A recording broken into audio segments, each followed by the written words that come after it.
friends, welcome to Chezhiyan food court. இன்னைக்கு நம்ம சேனல்ல வந்துட்டு கோவக்காய் வச்சு ஒரு சூப்பரான ஃப்ரை ஒன்னு பார்க்க போறோங்க. சோ வாங்க அது எப்படி செய்யணும்னு நம்ம பார்க்கலாம்.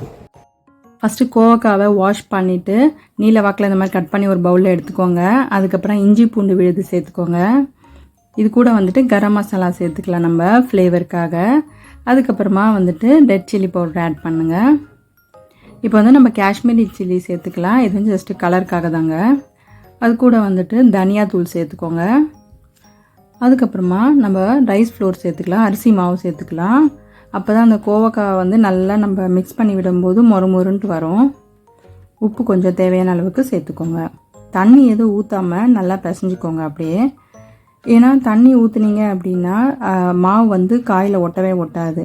காய் வந்து தண்ணி விட ஆரம்பிக்கும். ஸோ அதுவே போதுமானதாக இருக்கும்.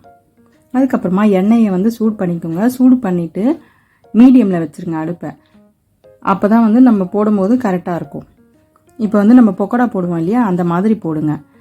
போட்டுட்டு மீடியம்லேயே இருக்கட்டும், அடுப்பு ஃபுல்லாக வைக்காதீங்க. ஏன்னா மேலே தான் வந்து கிறிஸ்பியாக இருக்கும், உள்ளே வேகாது.